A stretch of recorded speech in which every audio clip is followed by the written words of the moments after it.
우리 이 시간에는 같이 읽은 우리 스바냐 3장 14절부터 17절까지의 말씀을 갖고 구원을 베푸실 전능자라는 제목으로 우리 같이 은혜를 나누겠습니다. 우리의 제목을 한번 따라합니다. 구원을 베푸실 전능자. 구원을 베푸실 전능자. 우리가 잘 알고 있는 대로 이 스바냐라는 이 선지자는 첫 장 10절에 나와 있습니다. 아몬의 아들 유다왕 요시아의 시대에 스바냐에게 임한 여호와의 말씀이라. 요시아의 시대에 살아가고 있었던 그러한 선지자입니다. 그런데 그 시대가 어땠습니까? 물론 요시아라는 인물을 통하여서 신앙의 개혁이 일어나고 있을 때긴 했지만은 이미 유다 왕국은 쓰러져 가고 있었습니다. 하나님의 징계와 심판을 받아서 결국에는 멸망할 그러한 위기에 처해 있었다라는 사실입니다. 그래서 하나님께서 말씀하셨습니다.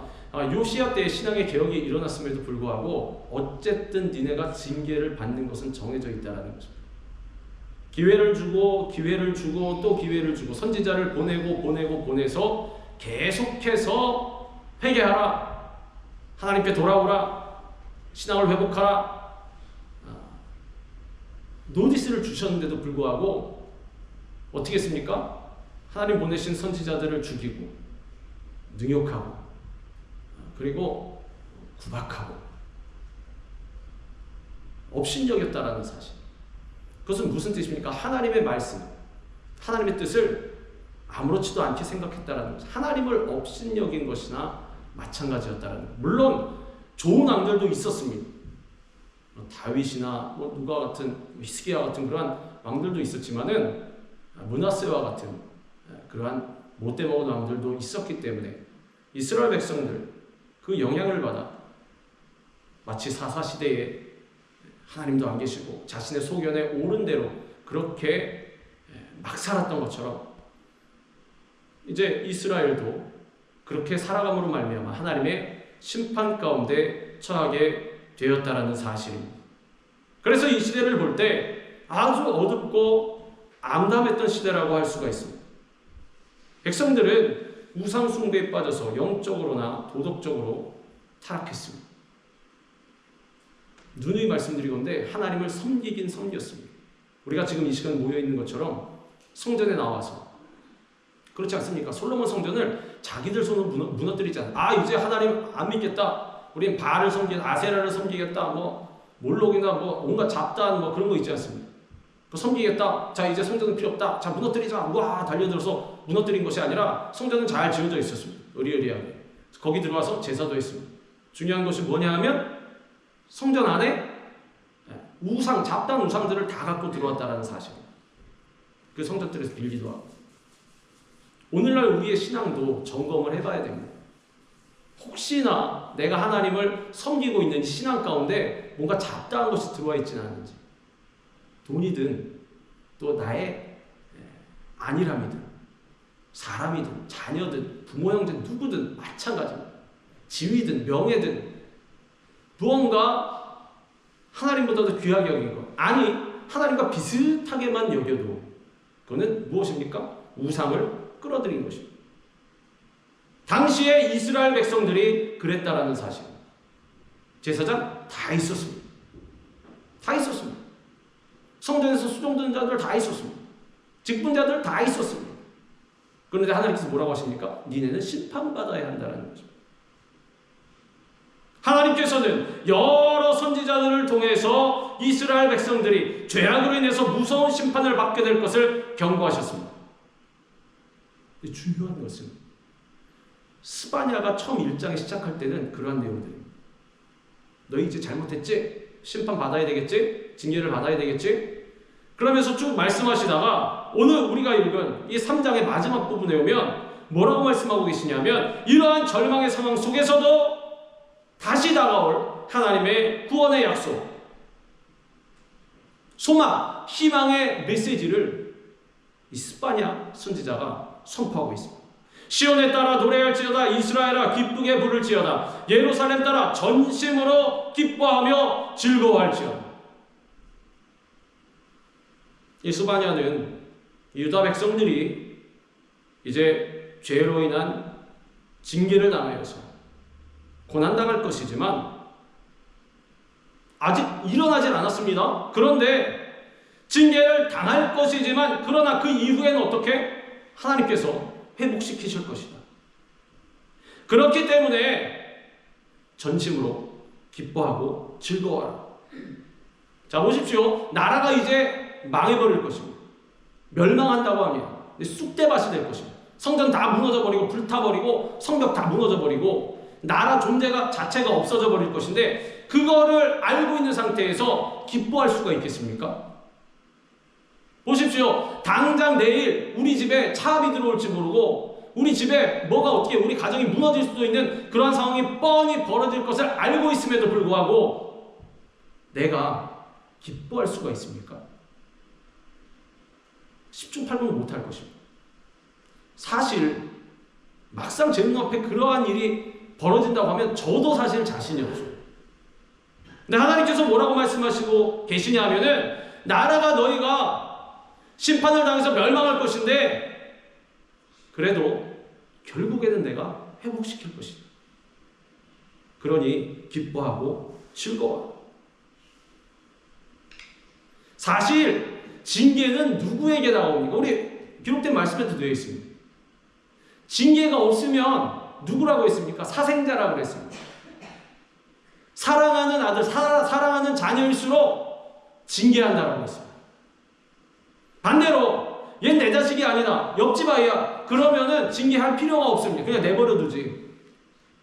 자기 뜻대로 뭐 다른 길로 가든 범죄자가 되든 무슨 상관입니까? 그냥 내버려두지. 징계를 한다라는 것은 내가 사랑하는 자녀. 그래서 기뻐할 수 있다라는 것입니다. 하나님께서 이스라엘 백성들에게 지금까지 은혜를 베푸셨고 지금도 베풀고 계시고 장차 또 베푸실 것이기 때문에 하나님의 백성들은 하나님께 언제나 찬양과 감사를 드려야 한다는 것입니다. 때때로 우리에게도 고난과 역경이 다가옵니다. 많이 다가옵니다. 하나님을 잘 숨기고 올바로 신앙생활을 한다고 해서 고난이 안 다가오느냐? 다가옵니다. 왜냐하면 또 말씀하셨습니다. 의인이면 고난이 많다라고 말씀하셨습니다. 반드시 있습니다. 그런데 그것이 그냥 다가오는 고난이든 혹은 나의 허물과 죄 때문에 다가오는 징계의 고난이든 상관없이 기뻐할 수 있는 것은 어떠한 이유에서 다가오는 고난이든 간에 고난이 다가온다는 것은 하나님께서 나를 사랑하고 계시다는 그러한 증거이기 때문에 하나님께서 택한 백성들을 언제나 구별해서 지켜주시고 보호해주실 것을 믿고 찬양해야 하고 그리고 지금 고난 가운데 있다 하더라도 다시 하나님의 그 일로 말미암아 우리를 회복시키실 것을 바라보고 찬양해야 하는 거죠. 환난이 다가오면 분명히 제대로 정상적으로 작동하는 그러한 신앙을 갖고 있는 신앙인이라면 누구를 바라봅니까? 고난과 역경이 다가오면 만약에 달콤한 순간만이 다가오고 내가 예를 들어서 내 통장에 잔고가 쌓이고 자녀들이 인류대학 들어가고 잘 나가고 좋은 직장 막 구글 막 이런 데 들어가고 막 그렇게 잘 되면은 누구나 찬양할 수 있을 것입니다. 그렇지 않습니까? 그리고 사실 그렇게 되면 하나님을 좀 의지하지 않을 때가 있습니다. 그래서 우리 잘 나갈 때 조심하라고 그러셨어요. 서서 걸어가는 자는 넘어질까 주의하라. 하나님께서 말씀하셨습니다. 오히려 고난과 역경이 다가오면 어떻게 됩니까? 하나님을 보게 됩니다. 정상적으로 신앙이 작동하는 사람이라. 아이고 주님, 제가 주님을 잊어버리고 있었습니다. 어쨌든 간에 어려운 순간이 다가오면 이쪽 저쪽 다 찔러보고 알아보다가도 결국에는 어떻게 된다? 하나님께 돌아가게 돼 있다. 그래서 하나님께서 환난과 역경을 주시는 것일 수도 있습니다. 자꾸 부르시는 것입니다. 그래서 어려운 순간이 다가오면 한번 확인해 보시기 바랍니다. 기도해 보시기 바랍니다. 하나님, 왜 저에게 이런 순간이 다가옵니까? 왜 어려운 일이 다가옵니까? 그럼 주님 말씀하실 것입니다. 나에게 가까이 와라. 하나님께서 고난과 역경을 통해서 우리를 쳐내려고 하시겠습니까? 아닙니다. 부르시는 것입니다. 몸이 아프고 가정이 침체되고 되는 일이 없으면은 무슨 뜻입니까? 하나님께서 나를 부르시는 거예요. 더 가까이 나아가야 한다는 사실. 그래서 환난이 다가올 때에도 감사할 수 있다는 것입니다. 밤이 깊어 어두우면 어두울수록 뭐가 선명하게 보입니까? 별이 선명하게 보입니다. 환난의 밤이 깊을수록 우리 주님을, 우리 예수님을 더 잘 볼 수가 있는 것입니다. 아름다운 신앙은 분명히 고난 가운데에서 만들어지는 것입니다. 그러므로 환난 중에도 고난 중에도 역경 중에도 찬양하시기 바랍니다. 다니엘은 어떻게 신앙생활을 했습니까? 분명히 자기가 어떻게 될 운명인지 알면서도 그것에 굴하지 아니하고 오히려 주님 앞에 더 기도하고 더 주님을 찬양하고 더 주님 앞에 감사했습니다. 왕이 딱 도장 찍지 않았습니다. 물론 옆에서 이렇게 슥슥슥 하는 사람들한테 싹 넘어가가지고 그러긴 했지만 사실 왕은 다니엘을 좋아했습니다. 근데 나중에 자기가 도장 찍어놨으니 그거 바꿀 수도 없고 자기도 면이 있는데 그렇지 않습니까? 왕이시여 편애하십니까? 막 이럴 수 있고. 그래서 어찌할 수 없이 사자굴에 집어넣어야 될 그런 상황에 처했는데 다니엘은 그럼에도 불구하고 어떻게 했습니까? 죽어도 상관없다라는 것입니다. 이 사람은 세상 사람이 당할 수 없는 사람. 왜? 우리 그러지 않습니까? 이 사람은 세상에 감당할 수 없는 사람. 무슨 뜻입니까? 눈과 귀를 다 세상에 대해서 막았습니다. 오직 누구만? 하나님만 바라보는 거죠. 뒤에 십자가 괜히 걸어놓지 않아요. 십자가만 바라보는 거죠. 내가 죽고 버림을 당하고 핍박을 당할지라도 하나님께 기도하는 것은 절대로 포기할 수 없다. 더 나아가서 기가 막힌 것은 감사했더라. 전에 하던 대로 하루 3번씩 무릎을 꿇고 기도하면서 하나님께 감사드렸습니다. 다니엘이 이 조서에 왕의 도장이 찍힌 것을 알고도 자기 집에 돌아가서는 윗방에 올라가 예루살렘으로 향한 창문을 열고 전에 하던 대로 하루 3번씩 무릎을 꿇고 기도하며 그의 하나님께 감사하였더라. 좀 얕은 수를 쓰면 창문 닫아놓고 문도 싹 걸고 방음도 잘해놓고 사람들 못 듣게 기도하는 거 모르면 될 것 아닙니까? 하나님께 기도만 하면 되지. 근데 이 사람은 약간 벽창웃기가 있는 거예요. 창문 다 열어놓고 사람들 다 오라고. 분명히 기록되어 있지는 않지만 아마 크게 기도했을 것입니다. 그리고 찬양하고 감사하였더라. 다 봐라. 나 하나님께 기도한다. 나 하나님 찬양한다. 니네 마음대로 해라. 그러나 나는 죽을 때 죽더라도 하나님을 찬양하고 예배하고 기도하는 것은 절대로 포기할 수 없다라는 것입니다. 이 일로 인해서 결국에는 다니엘은 어떻게 되었습니까? 왕이 딱 보고 이야 다니엘의 신앙이 진짜구나. 너 사자굴에 안 들어가도 돼. 해피엔딩 이렇게 되었습니까? 아닙니다. 그렇게 했더니 어떻게 되나? 사자굴로 던져버리더라. 우리 삶에도 그렇게 일이 일어날 수 있습니다. 우리 팬데믹 때 예배 못 드리지 않았습니다. 다 누구나 다 마찬가지였지만 다니엘은 죽음을 두려워하지 않았습니다. 심지어는 예배 모여서 예배 드림으로 인해서 잘못될 수도 있습니다. 그렇지 않습니까? 근데 사실 그때를 생각하면 저도 반성을 하게 됩니다. 야, 내가 그렇게 물러섰어야 되나? 그래서 회개하게 된다는 거죠. 다니엘은 그러지 않았다라는 것입니다. 그래서 결국에는 대가를 받았습니다. 사자굴에 던져졌습니다. 자, 이 사람이 이제 죽는 것입니다. 제가 얼마 전에 그 펜실베니아에 가가지고 그 뮤지컬 요즘 다니엘 하지 않습니까? 끝났습니까? 제가 모르겠는데 다니엘을 하고 그거를 봤는데 거기 사자를 어떻게 묘사했냐면 이빨이 길이가 이렇게 무슨 과거에 그 공룡시대에 살았던 그 약간 사자 변종 있지 않습니까? 뭐 그런 것처럼 맹수를 그렇게 표현했어요. 그런 사자들이 굴 안에 그냥 수십 마리가 입을 이렇게 벌리고 들어오기만 해봐라. 얼른 던져라 먹이를. 나 지금 며칠 굶었다. 이러고 있어요. 근데 거기에 던져져 버렸습니다. 그런데 어떻게 되었습니까? 하나님께서 천사를 보내셔서 사자들의 입과 그리고 사자들의 그 발톱에서 다니엘을 보호해 주셨습니다. 아침에 가서 왕이 그러지 않습니다.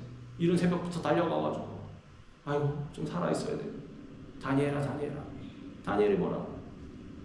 하나님께서 나를 살리셨고 제가 왕에 대해서 죄를 지은 일이 없으면 무죄함을 하나님께서 밝혀주셨습니다. 왕이 이 놀라운 기적을 보고 하나님을 찬양했습니다. 전국에 조서를 내려서 모든 백성들에게 하나님을 섬기도록 했습니다. 그리고 더 나아가서 다니엘은 오히려 형통하게 되었다는 것입니다. 원래 기도하면 죽게 되어 있습니다. 멸망해야 됐습니다. 온 집안이 쑥대밭이 되어야 마땅한 것인데 오히려 그 길로 갔습니다. 왜?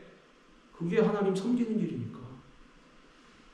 때때로 우리에게 그러한 시험, 테스트가 다가올 때가 있습니다. 어느 걸 선택하겠느냐? 선택해봐라. 다니엘은 어떤 걸 선택했습니까? 하나님을 선택했습니다. 죽더라도.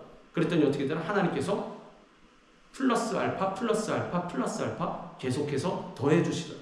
내가 이제 조서를 내리노라. 내 나라 관할 아래에 있는 사람들은 다 다니엘의 하나님 앞에서 떨며 두려워할지니 그는 살아계시는 하나님이시요 영원히 변하지 않으실 이시며 그의 나라는 멸망하지 아니할 것이요 그의 권세는 무궁할 것이며 그는 구원도 하시며 건져내기도 하시며 하늘에서든지 땅에서든지 이적과 기사를 행하시는 이로써 다니엘을 구원하여 사자의 입에서 벗어나게 하셨음이라 하였더라. 원래 하나님을 섬기는 길이 왕의 명령을 어기는 길입니다. 죽는 길입니다. 그런데 그 당사자인 왕이 와서 뭐라 그러냐면 뭐라 그럽니까? 내 명령 잘하겠다. 그렇게 하는 것이 맞다. 우리는 그러지 않습니까? 사람 눈치 보면서도 야 내가 신앙을 지키면 저 사람이 나에게 불이익을 주겠지? 내가 좀 힘들게 되겠지? 싹 피해가기도 하고 그러면서 뭐라 그럽니까? 뱀같이 지혜로우라고 하셨어. 뱀처럼 싹 빠져나가. 하나님 다 보고 계시다라는 사실입니다. 그 얄팍한 속을 모르시겠습니까? 다니엘은 그러지 않았어요. 그랬더니 어떻게 되나? 당사자가 나와서 내 명령 잘하겠다. 야 너의 하나님이 진짜 하나님이다. 칭찬한 것뿐만이 아니라 조서까지 내렸어요. 야 우리나라에 살고 있는 모든 백성들 알았지? 하나님 잘 섬겨야 돼. 그리고 더하여서 이 다니엘이 다리오 왕의 시대와 바사 사람 고레스 왕의 시대에 형통하였더라. 하나님께서 형통하게 만들어주셨습니다.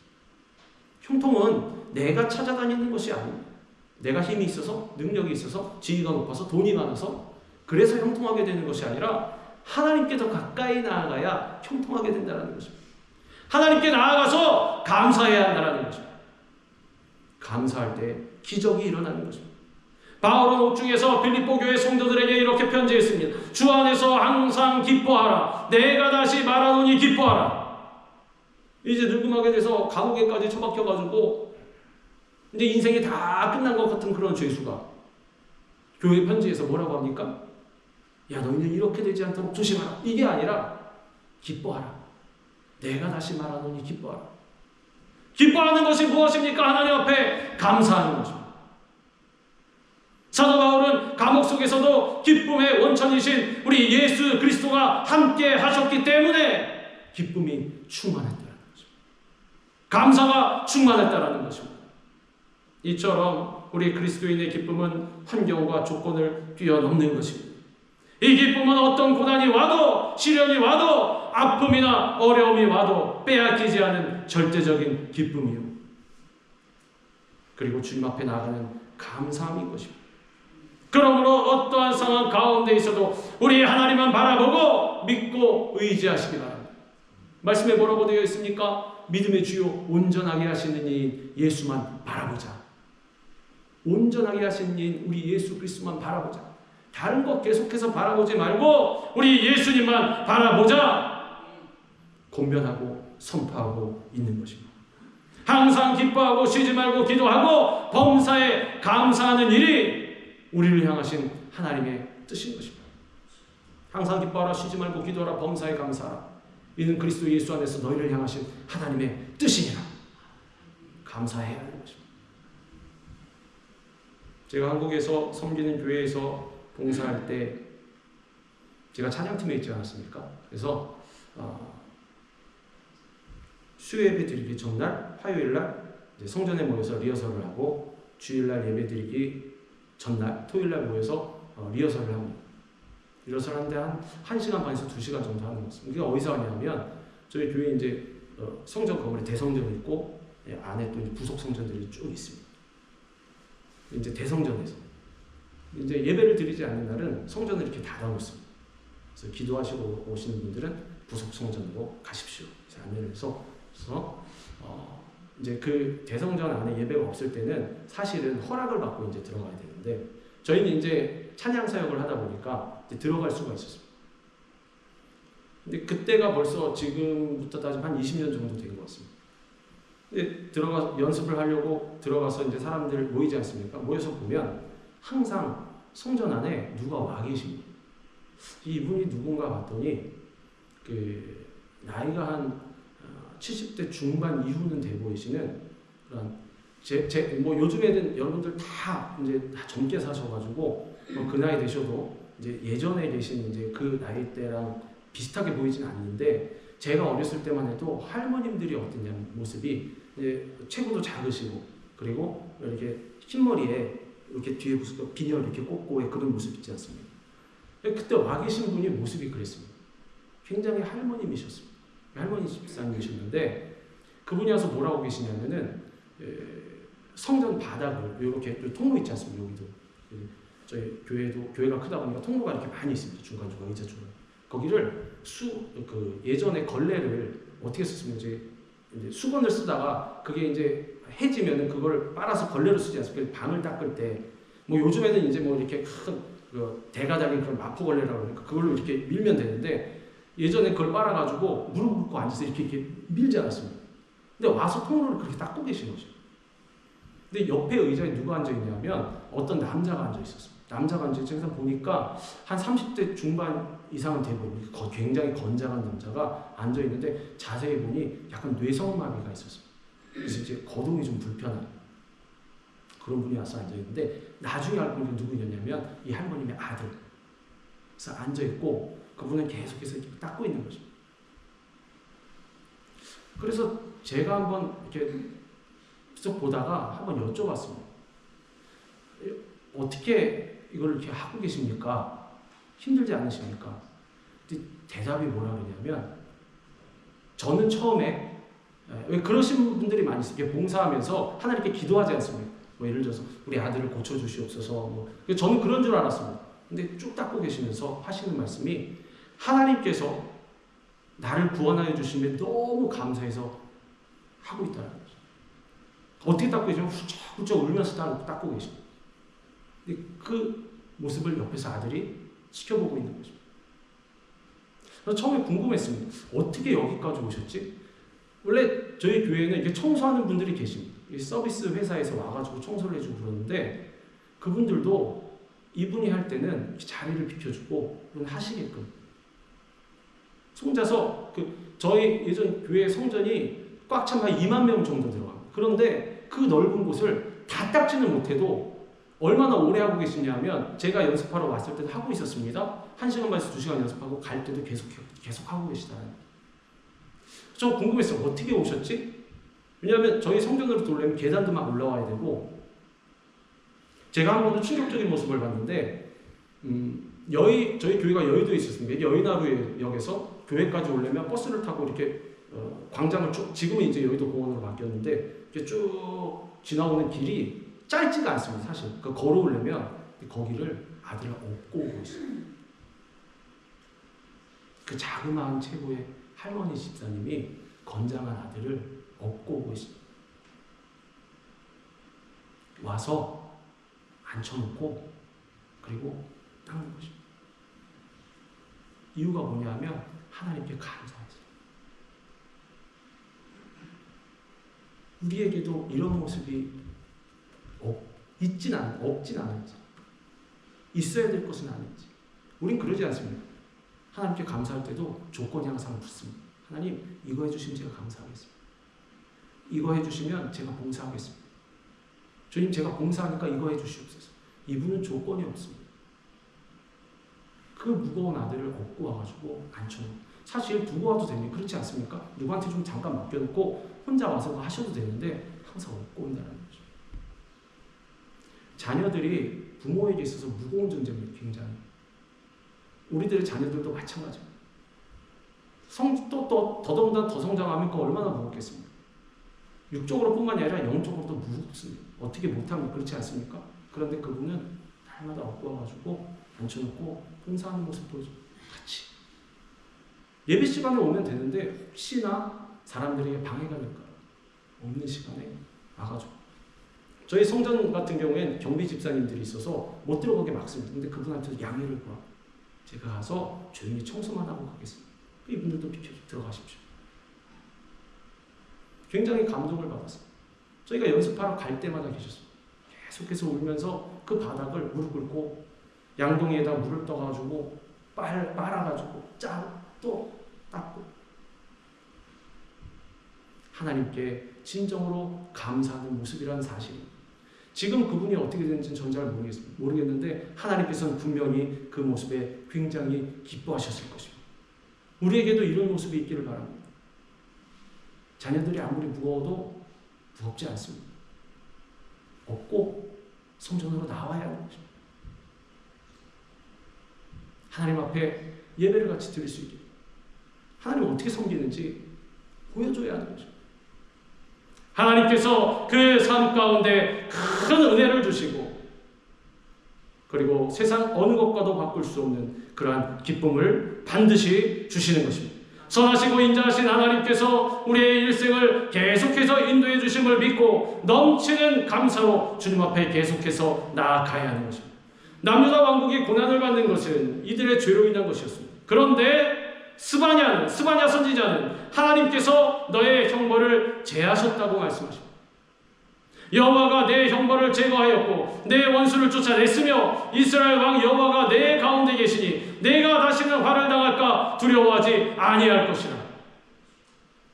온 이스라엘 백성들이 하나님으로부터 아예 버림을 받아야 마땅한데도 불구하고 하나님께서는 이미 무엇을 말씀하고 계시냐 하면 그 형벌을 결국에는 제하여 주시겠다라는 사실입니다. 우리 인간이 이 세상을 살아가면서 가장 마음을 누르는 것이 결국에는 죄의 문제인 것입니다. 자기 멋대로 막 살던 세상 사람들도 결국에는 황혼의 때가 되면 자기 자신에 대해서 생각하는 모습들을 많이 볼 수가 있습니다. 무슨 일입니까? 물어보면 나의 존재 이유를 모르겠다라는 것입니다. 그래서 어떻게 됩니까? 자신의 죄의 모습을 자각하게 됩니다. 죄가 우리로 하여금 자포자기하게 만들고 낙담하게 만들고 절망하게 만들 때가 많이 있습니다. 그런데 우리 예수님께서 십자가를 통해 모든 죄를 다 사하여 주심으로 말미암아 우리가 우리의 죄를 회개하고 하나님 앞에 자백하면 하나님께서 우리의 모든 죄를 용서해 주시고 우리를 다시금 회복시켜 주신다는 사실입니다. 하나님께서 유다 백성들의 형벌을 제해 주시겠다라고 말씀하신 것은 무엇 때문입니까? 전적으로 하나님의 은혜와 사랑과 자비하심 때문입니다. 이것이 우리를 향한 하나님의 사랑인 것입니다. 우리가 아직 죄인 되었을 때 그리스도께서 우리를 위하여 죽으심으로 하나님께서 우리에 대한 자기의 사랑을 확증하셨느니라. 우리가 사실 잘한 건 없으면 아무것도 잘한 건 없는데 그냥 하나님께서 우리를 사랑하심으로 말미암아 예수님을 보내주셨다는 사실. 순서가 그겁니다. 그게 먼저입니다. 그리고 그 다음에 우리가 있는 것입니다. 죄로 말미암아 심판받아 영원히 멸망할 수밖에 없던 우리들이 하나님의 구원으로 말미암아 심판의 형벌이 제하여지고 영원한 생명을 얻게 되었습니다. 이 모두가 하나님의 은혜인 것입니다. 그런데 어떻게 감사하지 않을 수가 있겠습니까? 감사의 조건이 달릴 수가 있겠습니까? 우리 감사헌금 할 때도 왜 그러지 않습니까? 제목도 딱 쓰는 거 보면 특별히 감사한 일 있을 때 감사헌금 드리고 그리고 우리 왜 그 목장 모임 할 때도 또 목장 모임 할 때도 우리 감사의 제목 나눕시다. 그러면 뭐라고 합니까? 감사할 제목이 뭐가 있더라? 최근에 그냥 뭐 별일 없이 살아가지고 뭐 저도 그럴 때가 있습니다. 제가 뭐 남말하는 것이 아니라 저도 그럴 때가 있습니다. 왜 그렇습니까? 이 은혜를 잊어버리기 때문에 은혜를 잊어버리고 싹 까먹습니다. 이스라엘 백성들이 그러지 않습니다. 하나님께서 말씀하신 것이고 항상 책망하실 때마다 어느 때부터 말씀을 꺼내셨냐면 출애굽 때부터 내가 너희가 종되었던 그 애굽에서 430년 만에 내가 꺼내줬지. 그 광야로 인도해줬지. 40년 동안 먹이고 입혀줬지. 그리고 약속의 땅 가나안 땅에 그냥 무혈 입성하게 해줬지. 너희가 가꾸지 않은 포도원을 갖게 만들어주고 짓지 않은 집에 들어가서 네가 이뤄놓지 아니한 모든 것을 누리게 해줬지. 그런데 그 은혜를 왜 잊어버렸느냐? 이게 하나님의 책망입니다. 우리를 향한 주님의 말씀입니다. 다르지 않습니다. 똑같습니다. 우리가 어떻게 태어났습니까? 벌거벗은 모습으로. 그래서 요행이 아주 부부를 잘 만나서 유복하게 좋은 옷 입고 잘 살았습니다. 아닙니다. 하나님께서 먹이시고 입히신 것입니다. 아무것도 없이 태어난 우리들. 그리고 하나님의 자녀로 삼으셨습니다. 이 은혜만으로 감사할 수밖에 없습니다. 불평할 거리가 없다라는 사실입니다. 그러므로 하나님만이 모든 문제의 해결자가 되심을 우리가 깨닫고 하나님께서 이스라엘 백성들의 형벌을 제하시고 원수를 쫓아내셨듯이 우리도 예수님을 믿는 그 굳건한 믿음으로 말미암아 주님 앞에 나아가 주님께 우리의 모든 문제를 맡겨드려야 하는 것입니다. 우리 주님께서 십자가의 보혈의 능력으로 모든 형벌을 제하셨고 죄사함과 성령 충만과 심령과 형통과 천국의 복음을 허락해 주셨습니다. 이 전능하신 하나님께서 우리 가운데 계시는데 무엇을 두려워할 수가 있겠습니까? 그날에 사람이 예루살렘에 이르기를 두려워하지 말라. 시온아 내 손을 늘어뜨리지 말라. 주님께서 말씀하십니다. 무기력하게 우리 삶을 무기력하게 만드는 것이 무엇입니까? 그 중에 하나가 두려움. 그래서 주님께서 뭐라고 하셨어요? 두려우면 형벌이 따릅니다. 두려워하지 말라. 두려워하지 말라. 마음을 지키라는 거죠. 아무것도 염려하지 말고 다만 모든 일에 기도와 간구로 너희 구할 것을 감사함으로 하나님께 아뢰라. 그리하면 모든 지각에 뛰어난 하나님의 평강이 누구 안에서? 그리스도 예수 안에서 너희 마음과 생각을 지키시리라. 어떻게? 흔들리지 아니하도록, 유동치 아니하도록, 두려워하지 아니하도록 굳건하게 지켜주시는 것입니다. 마귀는 항상 우리를 공격합니다. 마귀는 염려, 근심, 불안 이런 절망의 화살들이 우리에게 쏘아대는 거죠. 넘어지라고, 쓰러지라고 우리를 계속해서 공격합니다. 예수 잘 믿고 있는 사람일수록 공격이 많을 수가 있습니다. 저 사람 잘 믿고 있는 사람 쓰러뜨리는 것이 그것이 사탄의 그런 제일 첫 번째 전략 아닙니다. 그런데 우리가 알아야 될 것은 우리에게는 우리를 둘러 진쳐 보호하는 성령의 불말과 불병거가 있다는 사실입니다. 엘리사를 잡으러 아람 군대를 싹 보냈는데 어떻게 되었습니까? 도단성을 싹 둘러쌌는데 엘리사는 평안합니다. 근데 사환이 나가서 선생님 큰일 났습니다. 뭔 일? 이게 군대가 싹 둘러서 우린 다 죽었습니다. 하나님이요 저 어리석은 자의 눈을 열리옵소서. 눈을 열어서 보여주옵소서. 눈이 싹 열리니까 어떻게 됐습니까? 그 뒤로 불말과 불병거가 산에 가득. 영적인 눈을 떠 있는 사람은 그걸 볼 수가 있습니다. 자, 그때 엘리사 시대에는 하나님의 기적이 막 일어날 때니까 뭐 물도 갈라지고 막 이럴 때니까 그때는 불말과 불병거가 있고 지금은 없습니까? 있습니다. 내가 눈에서 못 볼 뿐이지. 내 영적인 눈이 닫혀 있을 뿐이지. 하나님은 어제나 오늘이나 영원토록 동일하신 분이라고 분명히 말씀하셨습니다. 근데 그때 다르고 지금 다르시겠습니까? 똑같습니다. 다르다는 누가 다릅니까? 내가 달라진 것입니다. 내가. 그래서 내가 변화되어야 한다는 사실. 무엇을 함으로 말미암아? 주님 앞에 간절히 기도하고 감사함으로 말미암아. 전능하신 하나님께서 우리와 함께 하시면 우리를 지키시고 그리고 우리를 보호해 주십니다. 어느 누구도 대적할 수 없는 것입니다. 늘 우리와 함께 하신 하나님의 손을 붙들고 주님과 더불어 매일매일 기쁘고 즐겁게 찬송하면서 감사하면서 신앙의 길을 걸어가는 우리 모두가 되기를 바랍니다. 우리 가운데 계시고 우리와 동행하신 하나님, 힘주시고 힘되시는 여호와 하나님께서 어떤 분이십니까? 우리 가운데 계셔서 구원을 베푸시는 전능자가 되시는 것입니다. 너희 하나님 여호와가 너희 가운데 계시니 그는 구원을 베푸실 전능자시라. 그가 너로 말미암아 기쁨을 이기지 못하시며 너를 잠잠히 사랑하시며 너로 말미암아 즐거이 부르며 기뻐하시리라 하리라. 분명히 구원은 우리에게 있어서 가장 놀라운 축복이요 기적인 것입니다. 우리 예수 그리스도를 십자가에 못 박혀 죽게 하시기까지 하여서 우리를 구원하신 하나님, 죄사함 받고 죽음에서 생명에 이르게 하신 하나님, 결국에 우리를 천국으로 인도하신 하나님, 문제를 해결해 주시고 우리를 변화시켜 주시고 질병 가운데 있어도 가난 가운데 있어도 어떤 고난과 역경 가운데 있어도 구원을 베푸시는 우리 좋으신 하나님, 우리 하나님께서 우리 가운데 계시고 전능하신 능력으로 구원을 베풀고 계신 것입니다.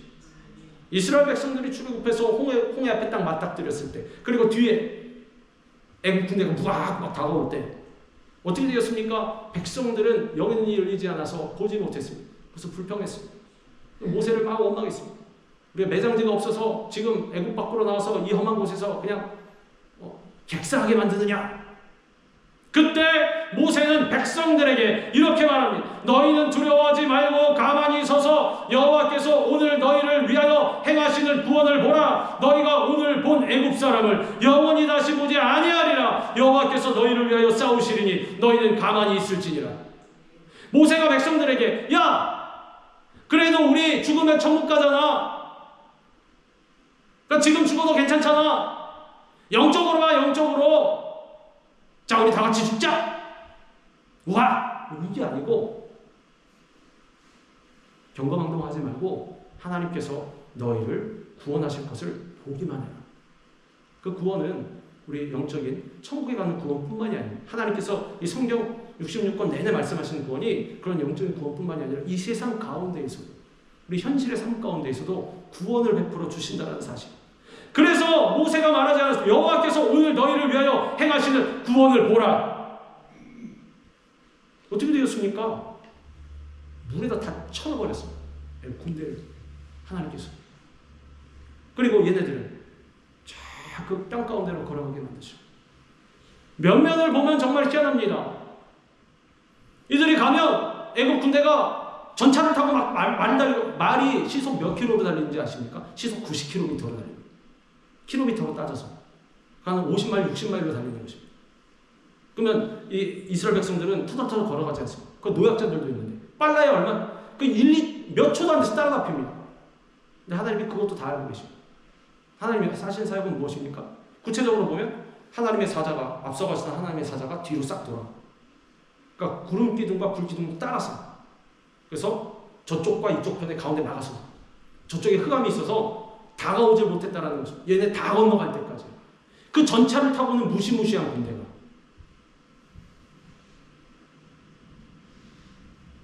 여호와의 사자, The Angel of the Lord라는 그 단어는 성경에 많이 나오는데 누구 말씀하십니까? 예수 그리스도를 말씀하시는 것입니다. 예수님께서 받고 계십니다. 그러므로 말미암아 우리를 구원해 주신다는 사실. 하나님께서는 전능하신 하나님의 능력으로 이스라엘 백성들을 구원해 주셨습니다. 스바냐는 하나님이 우리를 인하여 기쁨을 이기지 못하시는 분이라고 말씀하고 있습니다. 하나님은 우리가 무엇을 했기 때문이 아니라 예수님의 피로 값주고 산 우리이기 때문에 우리의 존재 자체를 기뻐하신다는 사실. 우리가 실수하고 넘어져도, 죄가 많을지라도 회개하고 주님 앞에 돌이키고 나아가기만 하면 하나님께서 받아주신다는 사실. 우리가 그리스도 안에서 말씀을 따라 살아갈 때, 비록 어려움 속에서도 믿음과 순종으로 살아갈 때 우리와 함께 하신 하나님은 기쁨을 이기지 못하시는 것입니다. 하나님께서는 우리를 잠잠히 사랑하십니다.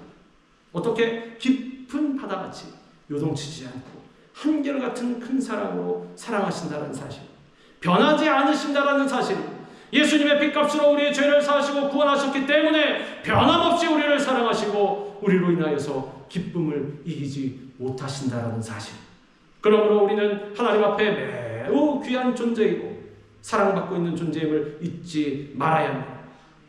하나님의 은혜를 기억하시기 바랍니다. 우리는 사랑받기 위해 태어난 사람들입니다.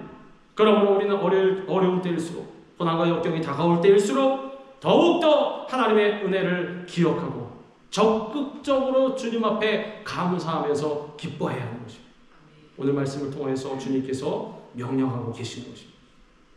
이러한 찬양과 감사로 인해 남은 여생 오직 우리 구원자 되신 전능하신 하나님만을 바라보고 기쁘시게 해드리는 하나님의 일꾼들이요 주의 백성들 다 되시기를 주님의 이름으로 축원합니다. 기도하겠습니다.